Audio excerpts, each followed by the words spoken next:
What's up, guys? It's Niko here, and as you can see, I'm back in the studio.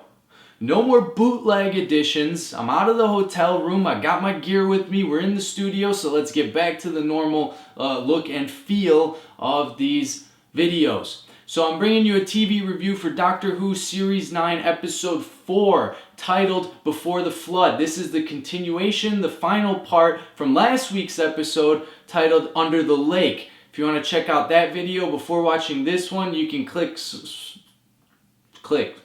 somewhere. Anyway, on to this episode. If this episode did anything right, boy, was that mood and tension. The mood, the tense feelings, the suspense were great in this episode. It really brought up a feeling of a thriller, kind of quasi-horror. It was scary, it was nail-biting, and they nailed it. They nailed the mood, and that was the best part of this episode. The camera angles reflected it, the music reflected it, the lighting reflected it. Everything really contributed to nailing of this mood, and it really elevated this episode and brought it to a, I would say, stronger conclusion than the first two-parter that opened Series 9 2 weeks ago. That conclusion was a little weaker. I would say this one is a lot stronger finisher. I would actually say that last week's episode, Under the Lake, was a weaker opening with a stronger conclusion, which I actually like better than the very beginning episodes, episode 1 and 2, which were a stronger opening with a weaker conclusion that didn't make as much sense. Of course, this one, we figure it out. Doctor goes back in time to see what's going on with this town, see if he can find this spaceship that's making all these problems and causing these ghost people to come back after they've died, muttering these same coordinates.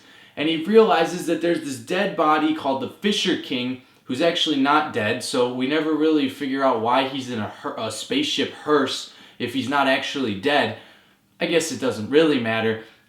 But he's in a place he doesn't want to be, so he starts killing people after they are implanted with this message, and so that in the future they will be booming this message out like a radar or a radio wave and killing other people and causing them to boom the message out to space in the hopes that someday somebody will come, find him, his race obviously, will invade planet Earth, suck up all the water, is what he said, and then enslave all the humans.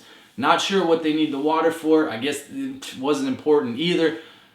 I'm a little wary of this always being, oh, we're here on Earth to destroy everything and enslave everyone. Why couldn't he just, be trying to get home by any means necessary? I feel like that's a more relatable thing, and it would have maybe made the Fisher King less of a cookie-cutter villain and more of a guy, like a castaway type of dude who just is willing to go do what it takes to go home. A lot of us would probably do that. Well, maybe I shouldn't say that. Maybe that's a window into my psyche that you don't want to see. Anyway, I feel like that would have made him less of a one-note villain, but whatever. It wasn't really about him. It was about the Doctor who, spoilers, oh my God, he's going to die again. That was my big problem with this episode. I'm so sick of hearing about how the Doctor's going to die and how he's got to die. We know he's not going to die, okay? He's not going to die. Clara's not going to die this early into the series. No, it's not going to happen. So do away with that drama right away. And they kind of did later on. They showed it was a catalyst for his thinking to actually make this hologram ghost doctor that he can use to give himself a message in the past, to trick himself into doing what needs to be done. And that was what I liked. I liked the play on the time. I feel like this was a time...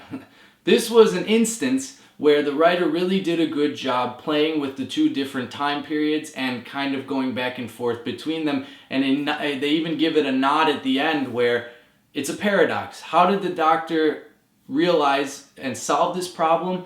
Well, he solved it by giving himself a message from the past to the future, but he only figured out how to give that message because of seeing his future ghost self already, meaning who started the message, who solved the problem. That's his answer. And it's fine. I'm fine with it. Doctor Who has always been about confusing time, and I like this better when they don't try to use all these crafty explanations and Deus Ex Machina ways to explain it, like they usually do, like a lot of Stephen Moffat's episodes do. This is better. It's a timey-wimey show. it doesn't always have to make sense. It goes back to things like Looper, where Bruce Willis and JGL are sitting at the table and they're like, I don't want to talk about time travel because then we're going to just start writing diagrams on the table and we're all going to get confused. Enjoy the episode for what it is. That said, scoring this episode, I'd have to give it a solid 9 out of 10. Let's say 9 out of 10. Because it really was a strong finisher. The only thing that I didn't like was the melodrama of the doctor dying and the melodrama of I don't even remember her name, the woman who dies right at the beginning, and all of a sudden there's this shoehorned love story between her and the other guy who came with the doctor.